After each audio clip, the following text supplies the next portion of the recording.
So after you kind of know where that area is, then we have to talk about what do we mean by caressing it? How do we trigger it? And what you do is you basically have got to get your attention above eye level, because we're very eye level focused by physical vision, even if we're not visual learners. And if they go in with a caress at eye level, what are they going to hit? Limbic brain. And by the way, the second picture here is designed to kind of verify for you where that septum pellucidum is. If you look at this picture, you can see there's the indent for the eye socket and the indent for the hairline. And if you look between that mid-forehead level, you'll see that's the level that the septum pellucidum is at. Okay? Now, if you're wanting to trigger those fibers, personally, I prefer the strumming the harp type of visualization. But again, choices, you always want to give people 2 to 3 versions. And we're going to talk instructor training later if you're somebody teaching this to vets or to a unit going overseas. Okay? So let me just say something before I forget this, because this is too important to not to have on this tape. We're doing wonderful things with setting up 24 to 48 hour monitoring centers for our military if they're exposed to a concussive event like an IED, but they're not wounded. So they don't need to be in the infirmary, they don't need to be in medical, but if they had even a minor concussion, they want to watch them for 24 to 48 hours. Well, a lot of these guys, they won't stay. No, I'm fine. I'm going to go back with my unit. I'm fine. And here's why this is important.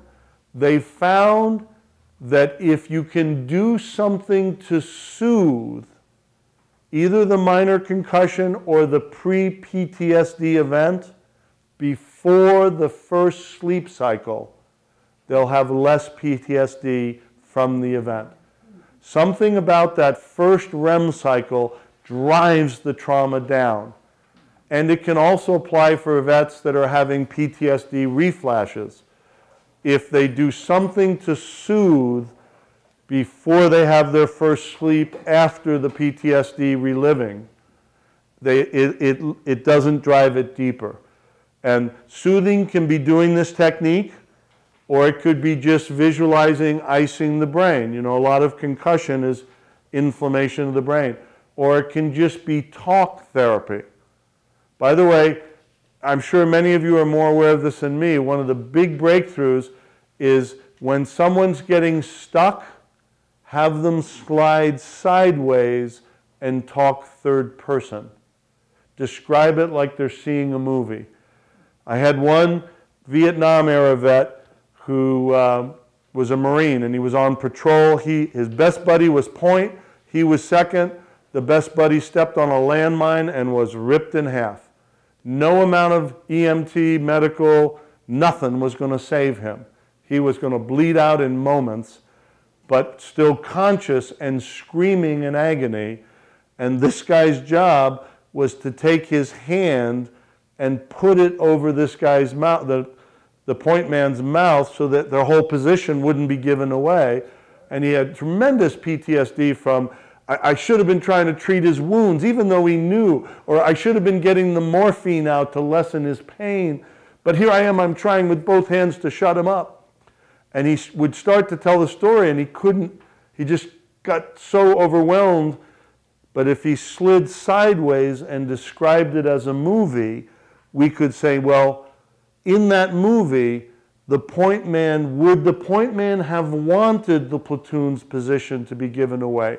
No. So the point man would have wanted someone from the platoon to help him, because he physically, the pain was so strong he couldn't keep from screaming. Yes, he would have wanted help. So the number 2 man actually did what the point man would have been wanting someone to do. Do you understand what I mean by the slide sideways? It seems to make it easier to process. I think in part because when you slide sideways and you're describing a movie, it gets you to higher cortex functions. And when you're talking about me, I, you're down here in limbic. And by the way, everybody knows how soothing a rocking chair is? Remember, the septum pellucidum is primarily a fluid-filled sac. When you rock, you actually rock the fluid against those fibers and you get a little triggering. Gives you an idea why we rock babies.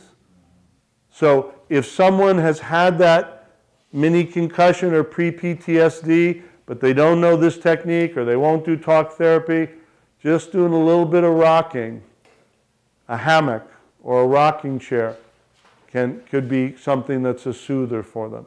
Okay? All right. Now, what we're going to have you do is use your hand like a biomagnetic field pulse. Everyone has a flow of energy from the hands. That's basically why therapeutic touch works.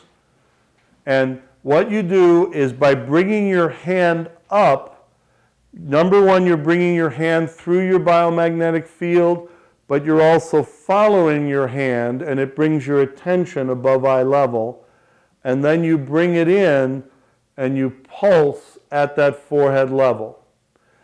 If you're the type of person who prefers touch, then you might bring your hand in and actually touch yourself mid-forehead. I'm going to assume that you have some vets or people who don't want to be touched. They're like that raw sunburn on the Irish white skin.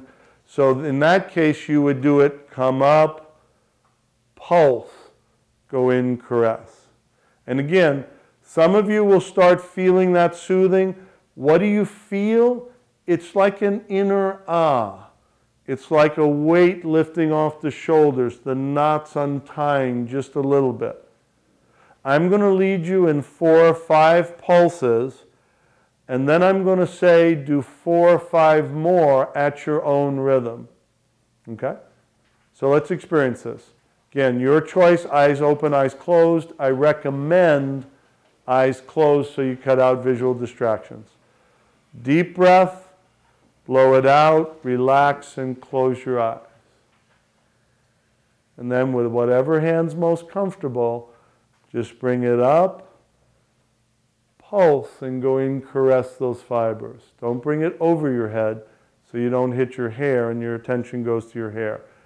And when you pulse at the forehead, just bring your hand back away. Up, pulse, go in, caress, take your hand away. Up, pulse, go in, caress, take your hand away. Up, pulse, go in, caress. Up, pulse, go in, caress. Do one more. Up, pulse, go in, caress. And an extra. Up, pulse, go in, caress. Now do 4 or 5 on your own rhythm.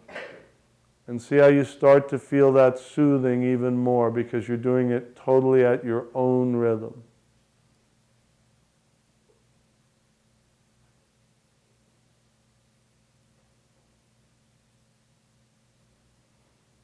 Remember, err on the side of too high rather than too low. Make sure you're good if you're touching 2 inches, 1.5 inches to 2 inches above the eyebrows.